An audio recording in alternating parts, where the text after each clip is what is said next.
Доброго утра, любимая республика! Мы рады, что новую неделю вы начинаете именно с нами, с командой телеканала «Якутия-24». Сегодня 19 февраля и в эфире программа «Утро Якутии». Мы подготовили для вас целый час интересного познавательного выпуска. Будут и новости, и полезные советы юриста, сюжеты по следам культурных событий. Разумеется, в нашей студии будут интересные и, главное, высокие гости, как в прямом, так и в переносном смысле. Кто именно, мы пока держим это в секрете, чтобы у наших телезрителей был стимул досмотреть выпуск до конца. Но и это не все. Наша коллега Ирина Григорьева, автор и ведущая постоянной рубрики «История в кадре», подготовила эксклюзивную информацию, историю о самых необычных камнях Российской империи. Тема драгоценных камней, если не любимая, то точно знакомая абсолютно каждой якутянке. Поэтому нет никаких сомнений, что будет интересно и послушать, и посмотреть. Про телеграм-канал, конечно же, дорогие друзья, не забываем. «Утро Якутии». Подписывайтесь. QR-код вы видите на своих экранах. Вот. Ну и, конечно же, мы передаем слово нашим коллегам. Знаем, что нас смотрят деловые люди, а у таковых доброе утро, как правило, начинается с новостей, поэтому получите и распишитесь в получении порции добрых новостей, которую подготовила большая дружная команда нашего отдела новостей. Поэтому с радостью передаю слово нашим коллегам.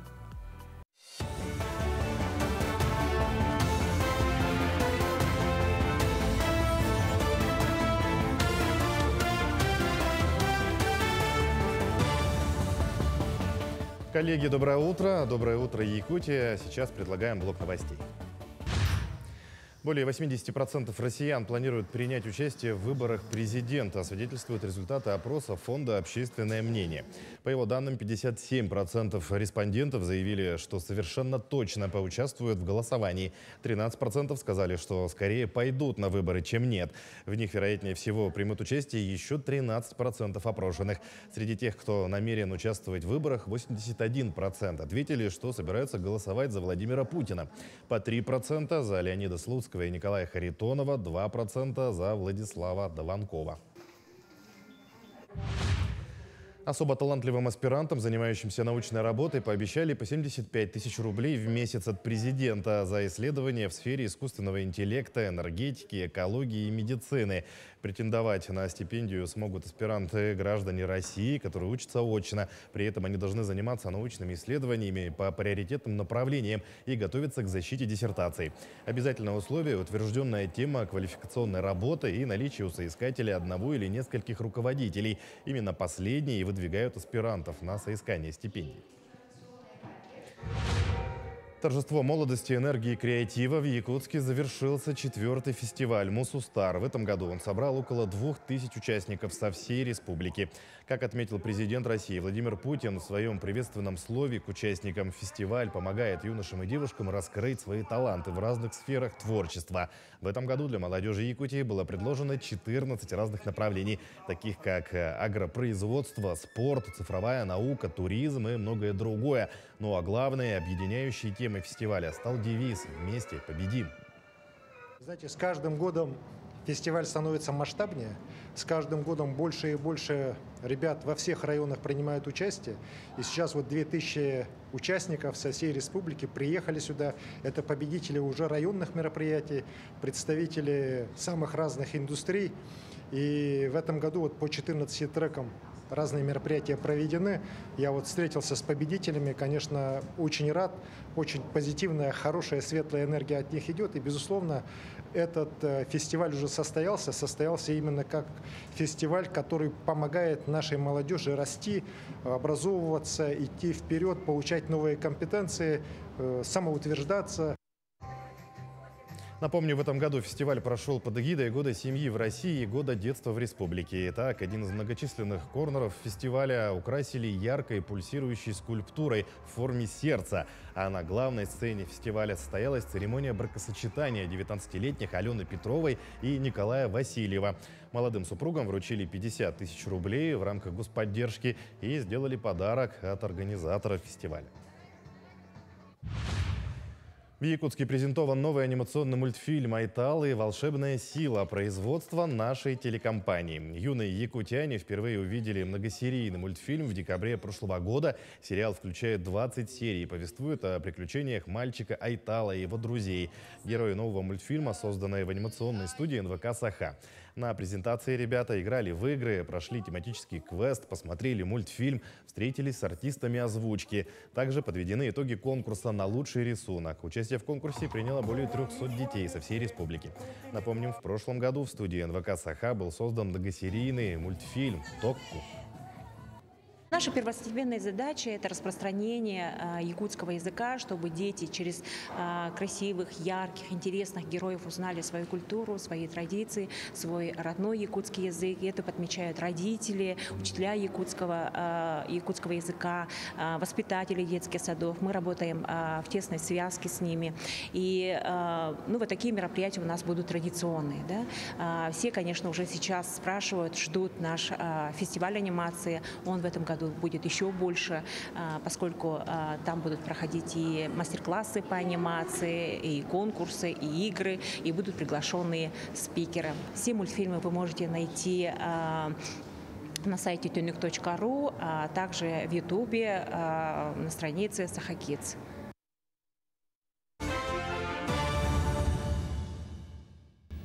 С добрым утром! Пусть у вас утро всегда будет добрым и мудрым. Ведь не зря в сказках говорят «утро вечера мудренее». Я почему-то сейчас вспомнила сказку про Ивана-Царевича и Серого Волка. Хотя Серый Волк и съел коня царевича, позже он же все же стал ему помогать. Такого, к сожалению, в жизни не бывает. И волки, если расплодятся, могут создавать серьезную угрозу как животным в лесу, так и фермерским хозяйствам и даже людям. В такие моменты на помощь приходят охотники-волчатники. Сегодня опытные волчатники уже редкость, а молодые, в принципе, тем более. Но наша съемочная группа нашла и встретилась с успешным волчатником, который всего лишь за 3 года добыл целых 46 хищников. Давайте вместе посмотрим сюжет, который подготовили наши коллеги. Под Новый год серый хищник повадился ходить на базу Амур близ Томмота и даже утащил одного из щенков. Его зафиксировала камера видеонаблюдения. Через несколько дней непрошенный гость был ликвидирован охотником-волчатником Юрием Рубцовым. Волков в этих местах, как, впрочем, и по всей Якутии, в последние годы развелось очень много. Раньше редкость была след увидеть, а сейчас как яд запретили, как собаки бегают. В лесу ни лосей, ни оленей не стало. Куда не едешь, везде одни задранки. От нашествия хищников в первую очередь страдают фермеры и оленеводческие хозяйства. Очень много волков стало. Очень большой урон ведут волки. Каждый ежегодно ребята в стадах охотятся на волков. Все равно еще больше становится. Юрий Рубцов – один из немногих в Алданском районе охотников-волчатников. Раньше ходил исключительно на соболя, но года 3 назад пришлось, как он сам говорит, переквалифицироваться. Да, это не доходное дело, это, как сказать, это любительское. Надо болеть, чтобы, как говорят, волка поймать, надо стать волком, да? Замечать, куда волк направляется, вернется ли обратно на это место, где ставить капканы и петли. Для всего этого нужно хорошо знать повадки зверя. Охотник приманивает хищника специальными пахучками, которые сам же изготавливает. У меня вот такие капканы. Вот, я приманку наношу прям на усики, видите, да? Чтобы он топтался, и они сработают. Если у кого-то много захват, то ложите просто палочку в домик. Также у меня в домике палочка, видите, лежит. Все, чтобы он заинтересовался. Вот до того умный, он эти, как их, зубами пружины разжимает, стягивает, и они потом хлябают, болтаются. Но охотник умнее, все равно выследит и добудет зверя. Только за один прошлый сезон на счету у Юрия 20 хищников. И считает, что Баянай к нему благосклонен. Если оладушки, например, съела ворона, да, все, это же вестник Баяная, значит, вот мы вот это вот заметили, значит, вот попадутся волки. А если не тронули, значит, не судьба попасться. Еще одним главным помощником волчатник считает свою супругу, которую иногда берет на охоту. Ну, она у меня как амулет или даже, как сказать, Мы как с ней не едем, так постоянно волка я ловлю. Вот. Выбежал волк, но тут мы его и поймали. 42-й! Вот уже какой, как везет. Тут, конечно. Супруга Анастасия, конечно, переживает за мужа и поэтому старается чаще быть рядом с ним. Ну, бывает, что тревогу чувствую, но все равно знаю, что он выйдет всяко разно. Или на попутке выйдет, или что-нибудь, все равно выйдет он. Недавно супруги приобрели новый снегоход, а на днях удачливому охотнику помог со снаряжением депутат Ильтумена Олег Марков. Он вручил семейной паре охотничьи костюмы. Теперь и объезжать, и контролировать окрестности будет удобнее и комфортнее, говорит волчатник-рекордсмен. Туяра Филиппова, Ренат Нахиев, Томмот. Вот такие интересные гости с утра пораньше в нашей программе. А я хочу сказать, что у каждого человека, кто ценит свое здоровье и стремится сохранить на долгие годы подтянутое тело и отличное самочувствие, утро начинается далеко не с кофе, а с физических упражнений. И знаете что? Совершенно не нужно иметь супер отличную физическую подготовку, чтобы сделать 2 притопа до 3 прихлопа. Даже самые простые упражнения способны взбодрить ваше тело. К чему я это все говорю? Предлагаю сейчас каждому нашему телезрителю занять удобную позицию перед экраном телевизора, да прибавить громкость, потому что следующая рубрика посвящена утренней зарядке. Всем доброе утро. Мы сегодня день начинаем с хорошей тренировки. Давайте все вместе встаем. Тренировка максимально легкая. Все упражнения мы будем делать стоя. Все по 20 секунд. Итак, наше первое упражнение – это прыжки на месте. Работаем тазом. И поехали. Тут мы работаем на носочках. Пятками не касаемся. Делаем круговые движения. Про дыхание не забываем. Если мы не дышим, то идет кислородное голодание. Выдох, выдох, выдох, выдох. Молодцы. Так, следующее наше упражнение. Мы руки поднимаем, делаем хлопок. И поднимаем колени поочередно. Левое, правое, левое, правое, левое, правое. Каждый раз выдыхаем. Выдох, выдох, выдох, выдох, выдох, выдох, выдох. Следующее наше упражнение – это повороты. Делаем удар. Лево, право. Помогаем ногами. Выдох, выдох, выдох, выдох, выдох, выдох, выдох, выдох, выдох. 3 секунды осталось. Терпим, держим темп. Молодцы. Так, следующее наше упражнение – это джампинг. Кому сложно, можем это делать шагово.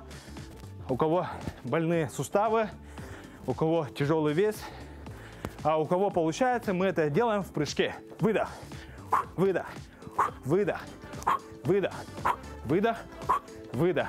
И наше последнее упражнение – это бег на месте. Бежим на носочках, руками работаем, ногами работаем. Так, держим, держим, держим. 5 секунд. 4, 3, 2, 1. Молодцы. Сделали вдох. И выдох. Все молодцы. Всем желаю удачи. Пока. До скорой встречи. Утро доброе, дорогие телезрители. У нас есть прекрасные гости в продолжении темы спорта и утренней зарядки. Я рада представить нашим телезрителям гостя не только нашей студии, но и нашей столицы. В Якутск прибыл тренер из Нерюнгри Степан Григорощук, тренер, преподаватель по баскетболу спортивной школы «Лидер» города Нерюнгри. Степан Андреевич, доброго вам утра. Доброе Спасибо, утро. что уделили нам в это раннее утро время. Скажите, пожалуйста, какова цель вашего визита в столицу от республики? С чем пожаловали? В город Якутск мы приехали на первенство Республики Саха-Якутия по баскетболу в зачет спартакиады «Спортивные якутяне». Серьезная миссия такая. А мы это кто? Я так полагаю, что вы и ваша команда. А Да, сколько у нас целая... возрастной Да. Вот, у нас целая делегация. диапазон? Мы привезли около 30 спортсменов, 2 тренерами. Будем Такая выступать... бригада серьезная, Да. нерюнгринцев. Будем выступать в 2 возрастных категориях. Это юноши и девушки 17 лет и моложе. Они идут как раз в зачет спартакиады «Спортивные якутяне». И также будем выступать юноши и девушки возрастной категории 2008 года рождения и 2009 года рождения. 2008-2009 годов рождения. Ну вот соревнования-то уже прошли. Какие у вас надежды, оправдались или нет ваши впечатления? Довольны ли вы тем, как представили вот ваши 30 человек город Нерюнгри на республиканском турнире? Охота сказать, что соревнования прошли на должном высоком уровне. Большое спасибо судейской бригаде, Федерации баскетбола республики в лице Сергея Александровича Петрова, который делает такие, можно сказать, праздники баскетбола. Вот. Результатом довольны, все поставленные цели были достигнуты. Ну, домой едем с хорошим настроением.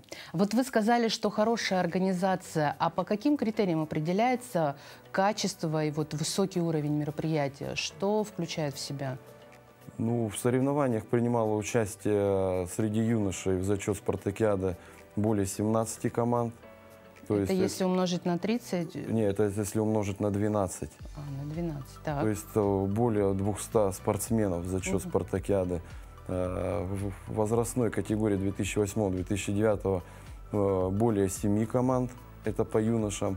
По девушкам возрастной категории, которая в зачет спартакиады, 18 команд. И которые в зачет республики 2008-2009 года рождения около 7 или 8 команд. То есть достаточно так много приняло участие в данных соревнованиях республики. То есть, и правильно ли я вас понимаю, что по количеству участников можно определить статус мероприятия? Чем больше, тем лучше. А что еще? Какие критерии вот, качества мероприятия? Вот, значит, хорошие ценные призы были. Все очень довольны. Это деньги или посудомоечная машина? Ну, бытовую технику я, естественно, имею в виду. Ну, нет, там ценные призы, можно так сказать. Потом очень хорошая судейская бригада была. То есть на высоком должном уровне отсудили все игры.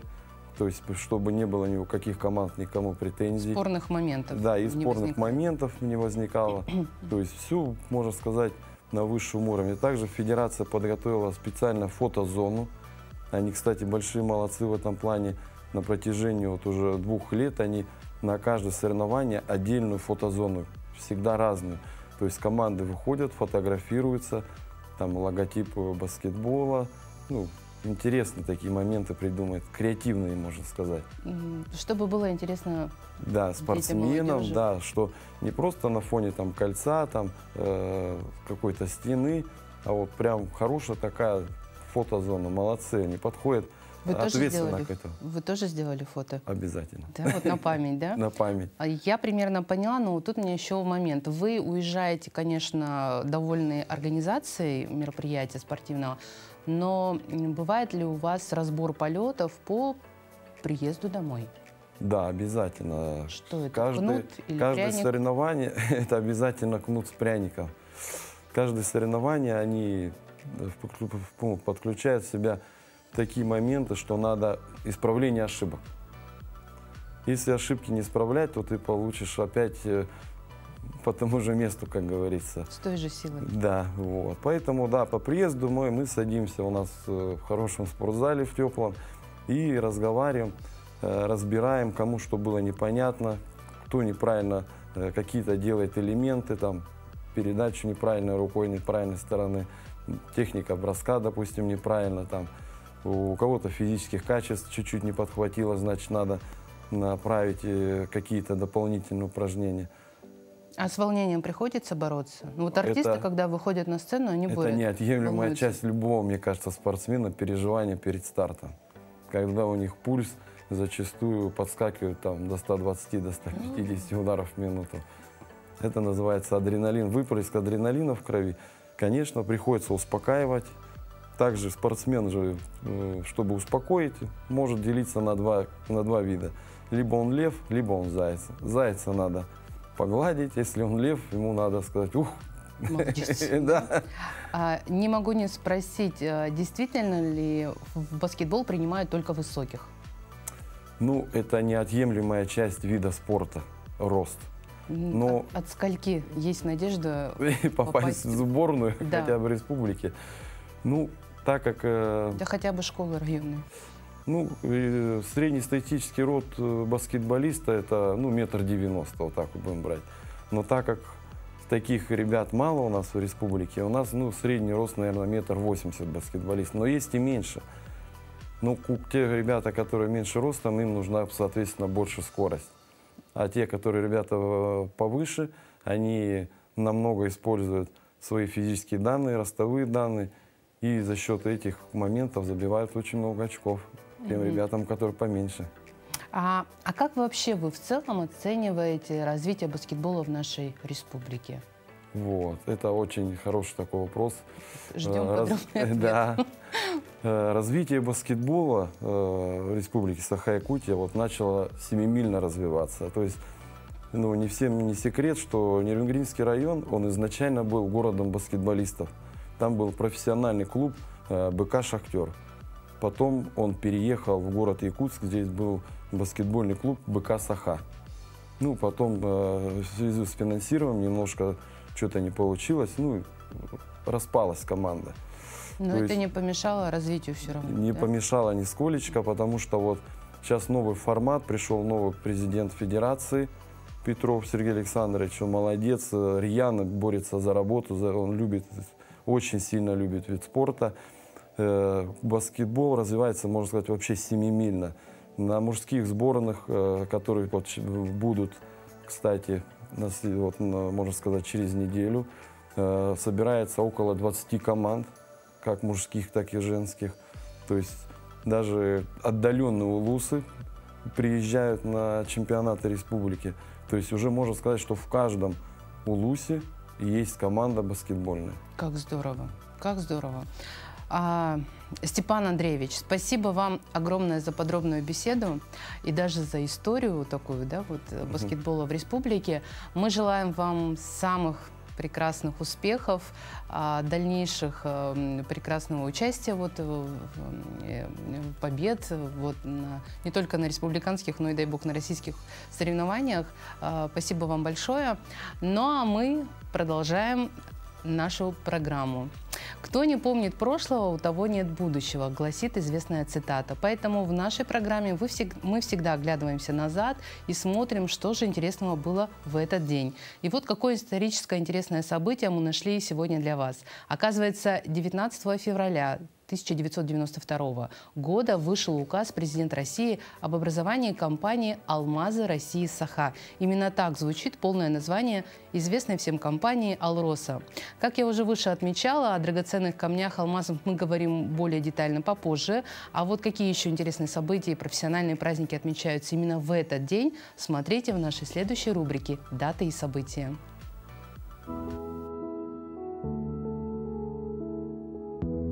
На календаре 19 февраля. Сегодня отмечают Всемирный день защиты морских млекопитающих, День орнитолога в России.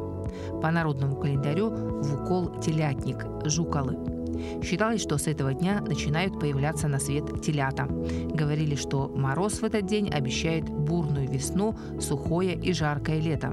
Этот день в истории. 19 февраля 1855 года считается днем рождения синаптической карты. Начало эры аудиозаписи. Томас Эдисон в этот день получил патент на фонограф. В 1918 году в этот день начался ледовый поход Балтийского флота. В 1921 году вышел первый номер газеты «Труд». В 1938 году, 19 февраля, закончила работу первая в мире дрейфующая научная станция «Северный полюс-1». А в 1990 году в этот день появился на свет графический редактор Photoshop. В этот день родились Николай Коперник, польский астроном, математик, автор гелиоцентрической системы мира. Никифор Бегичев, мореход, землепроходец, исследователь русского севера. Алла Ларионова, советская актриса театра и кино. Эльза Леждей, советская актриса, заслуженная артистка РСФСР. Юрий Антонов, советский российский певец, композитор, поэт, народный артист России.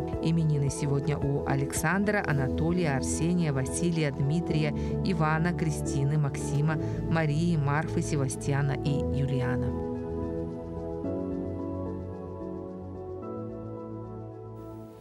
Я напомню, что вы смотрите утреннюю программу «Утро Якутии», и это телеканал «Якутия-24». Мы продолжаем наш утренний выпуск. И далее новость касается съема квартиры. Будьте осторожны. Домашний кот из Барнаула оказался в заложниках у арендодателя. Конфликты между съемщиками и хозяевами квартир, конечно, уже не редкость. Особенно часто такие неприятности происходят, когда речь заходит о содержании животных и компенсации ущерба, нанесенного ими. Не так давно жители Барнаула столкнулись с еще более странной причиной конфликта. В паблике «Инцидент Барнаул» появился призыв о помощи от Надежды. По ее словам, сын с инвалидностью арендовал квартиру и проживал там с котом. В один из дней молодой человек вышел из дома, ничего не подозревая. Неожиданно в квартиру пришла хозяйка жилплощади и заперла дверь на второй замок, от которого у мужчины не было ключей. В закрытом помещении остались личные вещи молодого человека и пушистый рыжий питомец. Как утверждает хозяйка, молодой человек должен сначала заплатить за бытовой бардак, это цитата, и только потом он сможет вернуться к себе домой, забрать вещи и животное. Ситуацию осложняет то, что парень жил в квартире без договора, но на протяжении 4 месяцев никаких претензий у женщины не возникало, а оплата всегда проводилась в срок. Сначала требовала 5000, затем увеличила сумму до 20 000 рублей за выкуп вещей и животного. У сына нет таких средств, заявление написано в полицию, но мы боимся, что кот погибнет от голода, пока его рассматривают. Мы не знаем, что делать. Поделилась с подписчиками паблика женщина по имени Надежда, пытающаяся придать историю огласке. Хозяйка квартиры планирует потратить деньги на клинику и угрожает молодому человеку обыском, при котором у него найдут наркотические вещества. Арендодательнице и хозяину кота удалось договориться только на 3-й день. С животным все в порядке, слава богу, у него получилось пережить заточение в квартире. Можно сказать, котенок отделался стрессом. Ну а мы продолжаем наш утренний выпуск. Тему спорных вопросов, связанных с жильем, мы продолжим в нашей следующей постоянной рубрике «Советы юриста». Кстати, это одна из самых полезных и популярных рубрик, потому что наши юристы дают полезные советы, а главное, в соответствии с законом. Слушайте, друзья, и не говорите, что вы этого не знали. Доброе утро!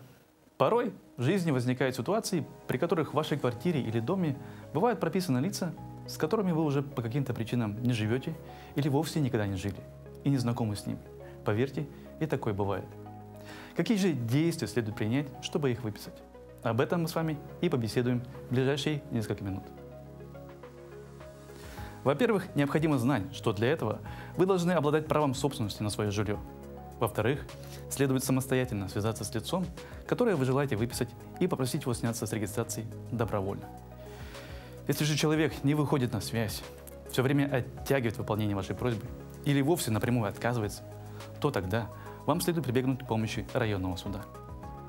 Для обращения с иском необходимо указать ваши данные как истца и данные ответчика с указанием его номера телефона и фактического места проживания, если, конечно, вы его знаете. Если же вы представления не имеете о том, где данное лицо фактически проживает, то можно указать адрес текущей регистрации. В иске также следует изложить причины, по которым ответчик с вами не проживает. При этом обязательным является приложение к иску справки о лицах, которые прописаны в вашем доме, и доказательство того, что этот гражданин с вами больше не проживает.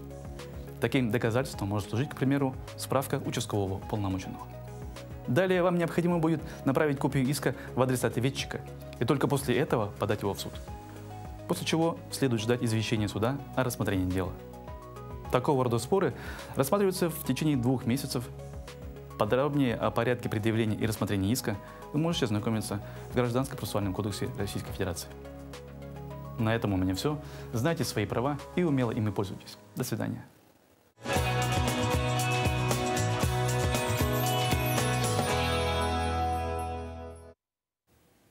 Пусть мы и дружим чаще всего со сверстниками, все же лучшие друзья девушек на самом деле старше человечества. Интерес к алмазам не угасает уже много веков. Пока ученые ведут жаркие споры об их происхождении, а и коллекционеры рассуждают о том, какая же огранка лучше, девушки просто мечтают об обручальном кольце с настоящим сверкающим бриллиантом. Наверняка всем известно, что алмазы являются самыми твердыми минералами на Земле. Добыча алмазов – процесс сложный, ведь из 1 тонны породы в лучшем этом случае можно извлечь 1 карат, а это всего лишь 0,2 грамма алмазов. Именно поэтому редкие и красивые алмазы имеют статус настоящих драгоценностей. В Национальном центре аудиовизуального наследия хранятся уникальные кадры с алмазного фонда России. В нашей следующей рубрике «История в кадрах» мы поведаем вам историю о самых необычных бриллиантах в России.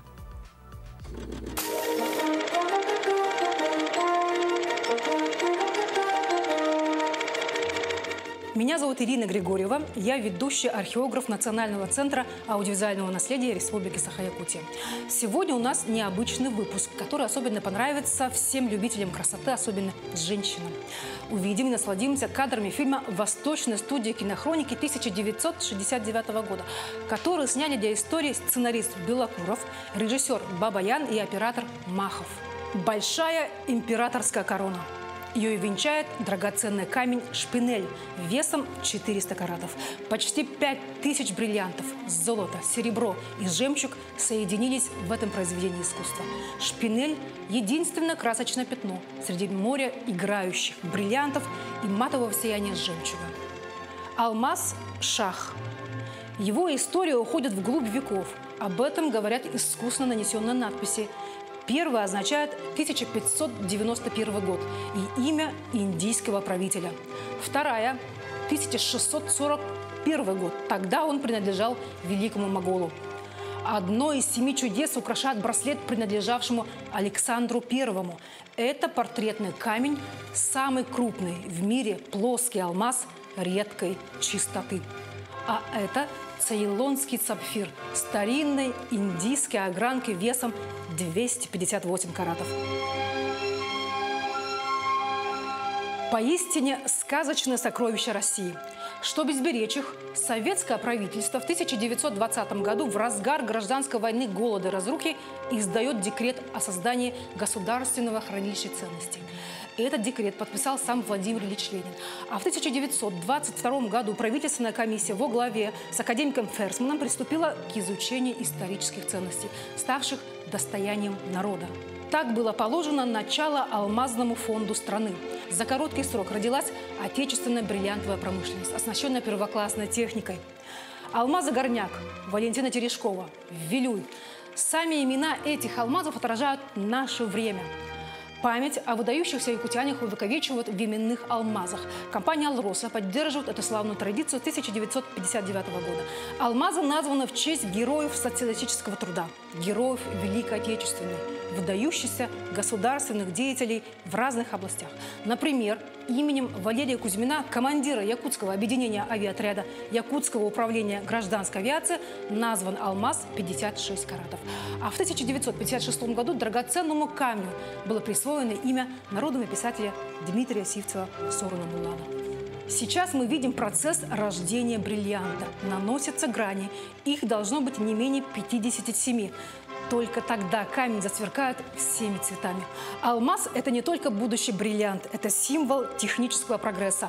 Он используется в разных областях техники. Непревзойденный по своей твердости, алмазный инструмент справляется с разными техническими задачами и при этом сохраняет удивительную долговечность. Волшебное свойство алмаза помогает также в сложнейших научных изысканиях. И все это стало возможным только в наши дни. Много лет на этих кадрах не было этого города, а сейчас здесь стоит город Мирный, столица Алмазного края. Здесь десятки ученых, сотни геологов совершили чудо. Открыли крупнейшее месторождение алмаза. Шикарные исторические съемки Восточной студии кинохроники 1969 года. Особенно мне нравятся конечные титры фильма «На раскиданных алмазах».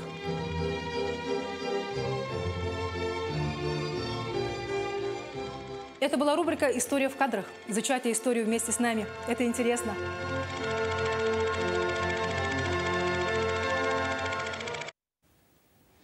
В В Якутии свою работу завершил республиканский проект под звучным названием «Мусустар», который совершенно не нуждается в представлении.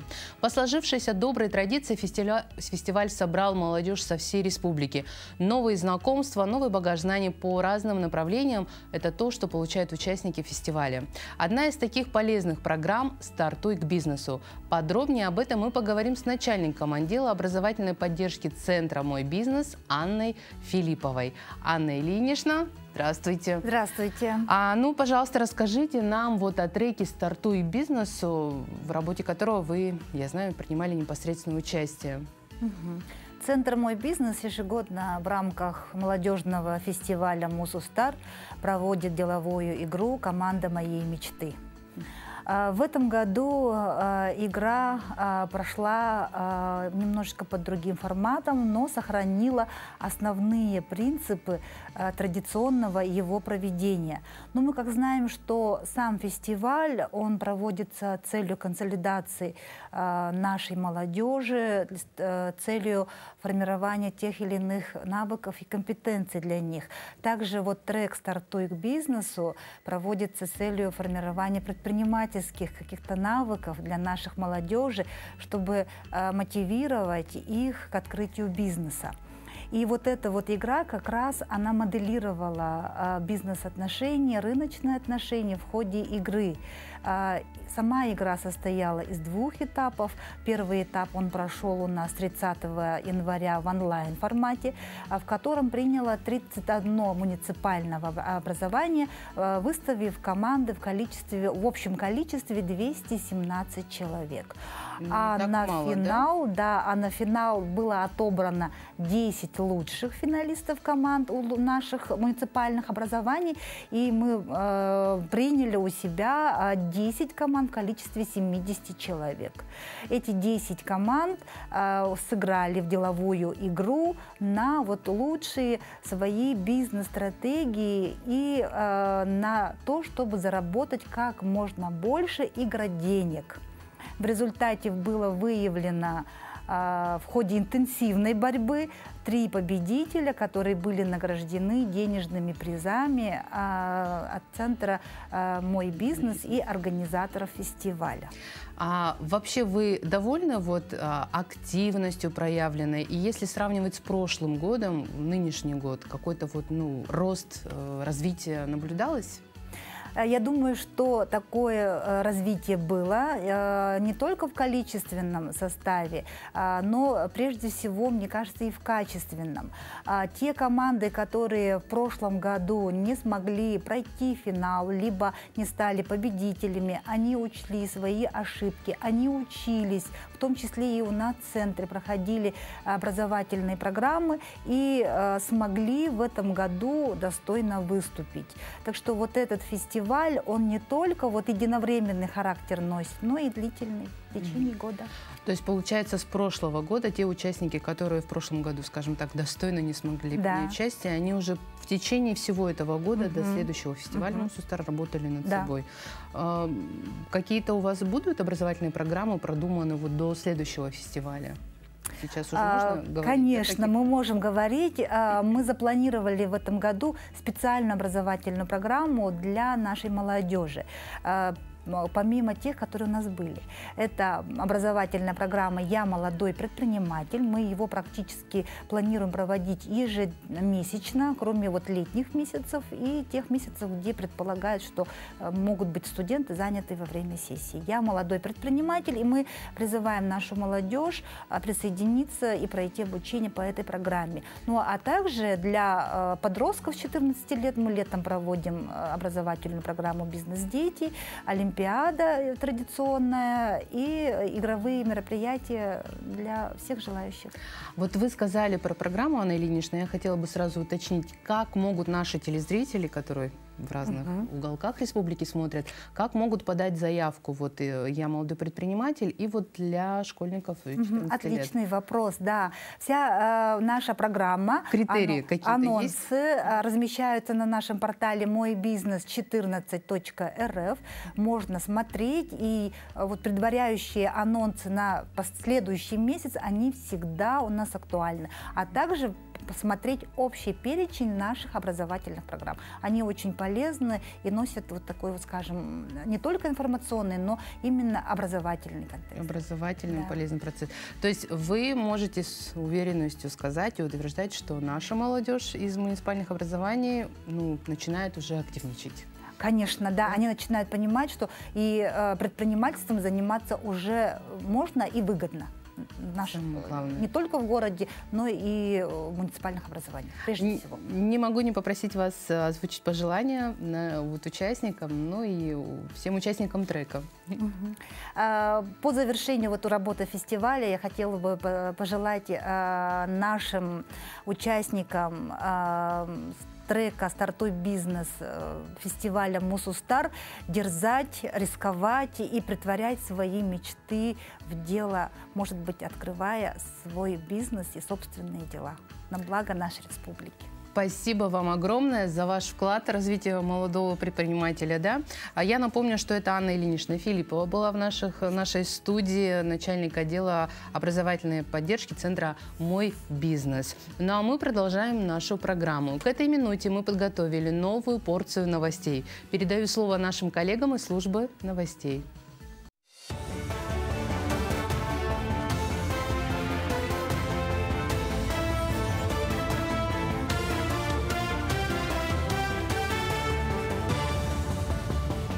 Якутия, доброе утро. Далее смотрите блок новостей. Досрочное голосование на выборах президента России пройдет с 25 февраля по 14 марта в отдаленных регионах, на судах и полярных станциях, а также на участках за границей. Члены избиркомов будут добираться до таких избирателей на вертолетах, снегоходах и вездеходах. Они привезут переносные ящики для голосования и бюллетени. После того, как люди поставят галочку напротив фамилии выбранного ими кандидата и опустят бланки в ящик, его опечатают и отвезут в избирком. Откроют ящик только по окончании голосования, чтобы подсчитать результаты. Но чтобы снизить риски возникновения травм у работников общепита и гостиничного бизнеса, в Минтруде разработали проект приказа об утверждении правил охраны труда. По документу горничным перед уборкой необходимо будет проверить состояние полов. Осколки стекла нужно убрать, соблюдая меры безопасности. А чтобы не порезать руки, сотрудницам нельзя уплотнять мусор в урне рукой. Отдельные правила предусмотрены для сотрудников прачечных, химчисток, а также для работников оздоровительных центров и салонов красоты при гостиницах. Так, во время работы парикмахерам и косметологам придется снять браслеты, часы и кольца. Новые объекты образования будут построены в рамках реализации мастер-плана Якутска, поддержанного Владимиром Путиным. Так, по решению президента, в столице запланировано строительство 12 новых школ и 18 детских садов, 10 объектов здравоохранения, 7 спортивных объектов, 2 культурных и 4 объекта доп. Образования. Также будут построены новое здание Высшей школы музыки и многофункциональный кинопавильон. Год педагога и наставника, объявленный президентом в прошлом году, войдет в историю города как год, когда одновременно строились 6 объектов образования по одноименному нацпроекту. Вести уроки мужества в школах должны ветераны боевых действий, в том числе герои специальной военной операции. Такое предложение передали Владимиру Путину через его общественную приемную якутские школьники, представляющие Всероссийское объединение детей и молодежи «Движение первых». Принял инициативу ребят доверенное лицо президента в Якутии Валерий Лютый. Молодые якутяне предлагают привлекать на уроки мужества в качестве педагогов ветеранов боевых действий разных лет, в том числе и военнослужащих, которые участвовали в специальной военной операции. Возраст танцам не помеха. В Якутске провели конкурс среди танцевальных коллективов «Кюмюссас». На конкурс танца приехали 35 коллективов из Татинского, Амигино-Кангаласского, Чурапчинского, Горного, Намского, Улусов и Якутска. Все участники – люди пожилого возраста. Конкурс провели с целью сохранения и приумножения танцевальной культуры, любви к танцам, а также для распространения опыта постановки и исполнительского мастерства малых форм хореографии. Для танцоров старшего поколения танцы – это место встречи, отличный досуг, здоровье, море эмоций и хорошее настроение. Номера участников оценивало компетентное жюри, в состав которого вошли режиссеры танцевальных программ, а также хореографы-постановщики. Наша цель, самое главное, организовать досуг нашего старшего поколения, чтобы у них активный возраст был, чтобы они двигались, это чтобы отражалось на всем и на их качестве жизни, на здоровье. Для женщин, которым глубоко уже за 60, очень должны такие конкурсы проходить, чтобы женщины были уверены, что они не просто домохозяйки, а что они звезды, что они танцуют и радуют народ. Самое главное, что радуют народ. Прокатное удостоверение на фильмы и порядок предоставления субтитров для глухих. Эти понятия уточнят законодательно. Документ вносит изменения в закон о государственной поддержке и кинематографии в части определения понятий прокатное удостоверение на фильмы и удостоверение национального фильма. Также новые формы уточняют правила оказания государственных услуг по предоставлению и выдаче таких удостоверений. К закону поступило 6 поправок, все они приняты. Всего 1900 волонтеров из 5000 кандидатов отберут на 8-е международные игры «Дети Азии». Начался этап собеседования с кандидатами. С каждым волонтером, который подал заявку, связываются, проводят собеседование. Отбор будет проходить до конца марта, после чего список прошедших будет опубликован на сайте игр. А каждый отобранный волонтер получит письмо приглашения. После отбора начнется этап обучения волонтеров. Всего набирают на 19 функциональных направлений. К текущему часу это все новости. Всего доброго и удачного дня.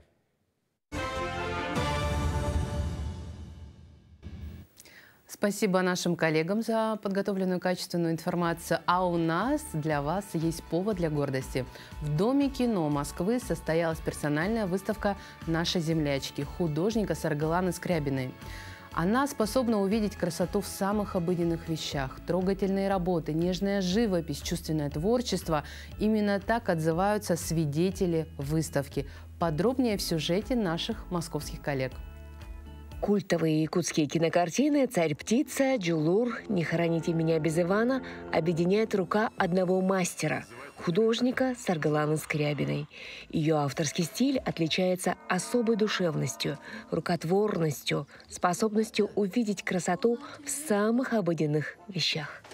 Абсолютное ощущение внутренней пластики, настроения, совершенно лишенное какого бы ни было внешнего эффекта, но это настолько трогательно.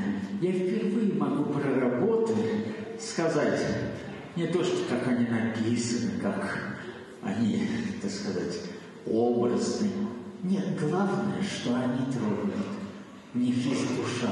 Вся живопись Уланы, она весьма лаконична, но при этом она очень нежная, такая женственная, то есть она чувственная. У нее творчество для каждого, мне кажется, своя найдется эмоция и своя картина.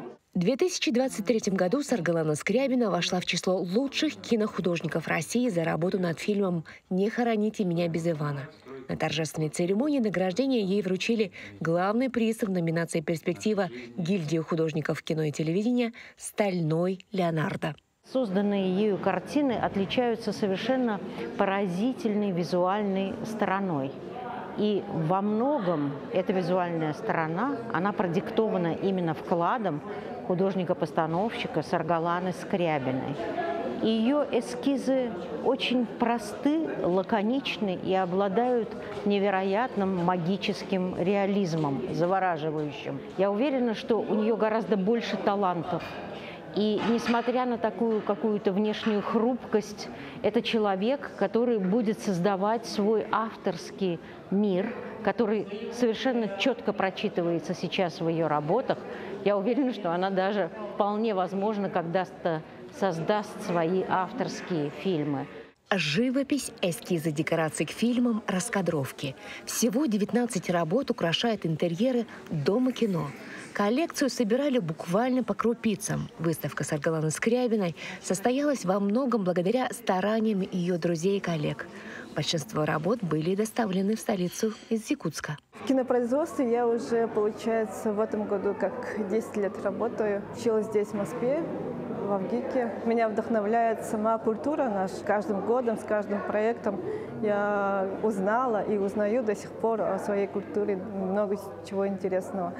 И для меня это вот, если бы была бы возможность родиться в какой-нибудь стране, я бы еще раз, наверное, родилась, наверное, у себя на родине. Якутии? Якутия. Очередным творческим вызовом для выпускницы художественного факультета ВГИК станет приглашение в международный проект «Цепь поколений. Общество Италия-Россия». Туяра Константинова, Григорий Николаев, Москва. Радуемся за наших скромных, но невероятно талантливых землячек, вот таких, как художник Саргалана Скрябина. И я думаю, что все телезрители обратили внимание на ее комментарий, где она сказала: если в следующей жизни мне предстоится и выбрать, где родиться, то я обязательно выберу свою родину, Якутию. Дорогого стоят такие слова нашей патриотки. Ну а мы продолжаем. Невероятно, но реальный факт, друзья. Семья Тайшиных из Приуральского района Ямало-Ненецкого автономного округа преодолела более 50 километров на оленьей упряжке. Не поверите, зачем? Чтобы посетить концерт классической музыки в рамках международного конкурса молодых исполнителей «Симфония Ямала» в Салехарде. Об этом наш следующий сюжет. Семья Тайшиных запрягают оленей в сани, на которых добираются до здания окружной филармонии. На оленей упряжке семья проехала более 50 километров. Из Салехарда Тайшины прибыли в полном составе вместе с бабушкой для того, чтобы насладиться мировой музыкой. Для нас это очень большой опыт, наверное, какой-то новые эмоции, потому что сегодня мы насладимся той мировой музыкой, которая приехала, наверное, первый раз в жизни у нас на Ямале, не выезжая за пределы Ямала, мы можем почувствовать ту классику мира, которую мы сегодня увидим и послушаем. Впечатлимся новыми эмоциями и идеями. То есть, во-первых, это, наверное, больше, конечно, урок и опыт для детей новый. Дети женщины Никита и Наина и сами подрастающие музыканты. Играют на бубне, гитаре, фортепиано и традиционных инструментах северных народов. Я хожу в музыкальную школу, я играю на фортепиано, на рассвюх, в орган. В органу меня научила мама. Еще пою в хоре, вокале и многое еще другое. На рассвюхе я играю охотник на белок, и еще произведение, так называется. Фестиваль «Симфония Ямала» – международный музыкальный конкурс, который впервые прошел на территории арктической зоны с 6 по 11 февраля. На сцене выступили 15 молодых исполнителей из России, Китая и Франции, 13 из которых получили премии в размере 300, 400, 500 тысяч рублей. А обладателями гран-при стали скрипачка из России Стефания Поспехина и пианист из КНР Минджуй. Скептики могут пролистывать дальше, а вот неравнодушные могут внимательно прослушать, что звезды сулят на грядущую неделю. С какой ноги вставать, каких событий ждать на работе или в личной жизни – об этом и многом другом мы расскажем в рубрике «Гороскоп».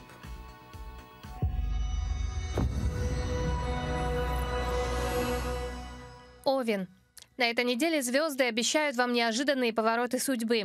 Откройтесь новым идеям и не бойтесь принимать решения, которые могут казаться вам рискованными. Ваши усилия в работе будут оценены, но не забывайте и о личной жизни. Вы можете встретить человека, который окажет существенное влияние на ваше будущее. Телец. Пришла пора заняться финансовым планированием. Не откладывайте важные решения на потом, иначе можете упустить выгодные возможности. В этот период благоприятно вложение средств в долгосрочные проекты. В личных отношениях старайтесь быть более открытыми и честными. Это поможет укрепить ваш союз.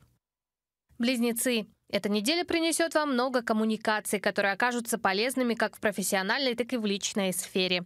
Не бойтесь выходить из зоны комфорта и знакомиться с новыми людьми. Однако будьте внимательны к деталям в документах и переписках. Возможно, недопонимания, которые могут быть легко разрешены при более тщательном рассмотрении информации. Рак. Под звездами этой недели вы можете ожидать гармонии в личной жизни. Ваши отношения с близкими достигнут нового уровня понимания и взаимоуважения. В работе возможны вызовы, которые потребуют от вас находчивости и умения быстро адаптироваться к изменениям. Не бойтесь просить помощи у коллег. Лев.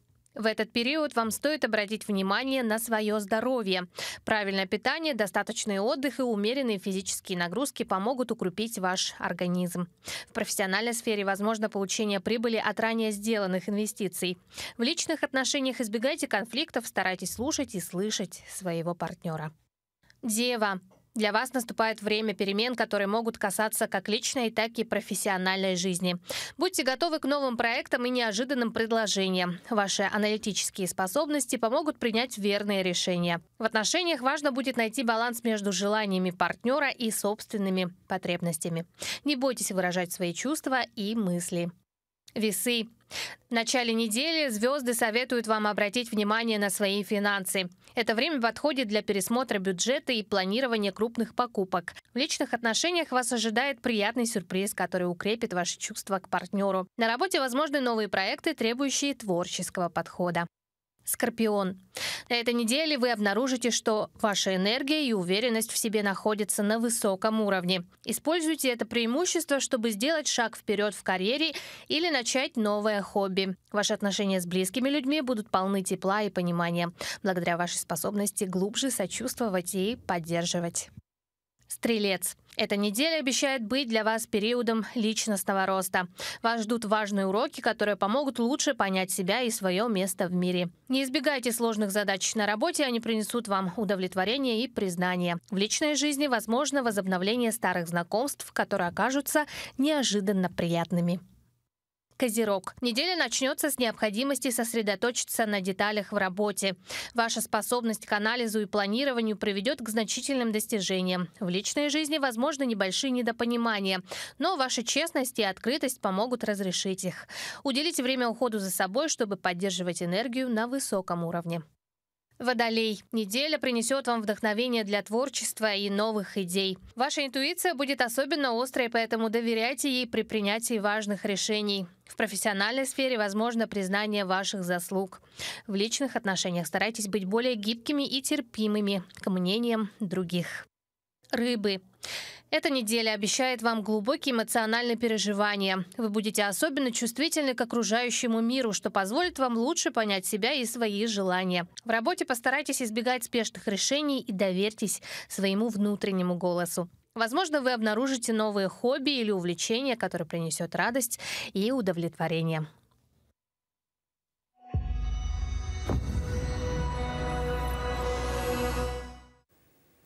Это был гороскоп, ну а я хочу сказать, что если кто-то из наших телезрителей обладает какой-то интересной, позитивной информацией, быть может, среди ваших соседей, друзей или коллег есть интересные люди, о ком вы хотели бы рассказать, то, пожалуйста, пишите на нашу электронную почту, на адрес нашей редакции «Утро Якутии», @mail.ru. Адрес вы видите на своих экранах. Ну а мы желаем самого доброго дня всем, кто это утро встретил вместе с нами. Пусть новая неделя будет богата на позитивные события, на новые знакомства и продуктивную трудовую неделю, потому что от каждого из нас зависит развитие и процветание родной республики. Помните об этом и делайте все на совесть. До встречи, друзья!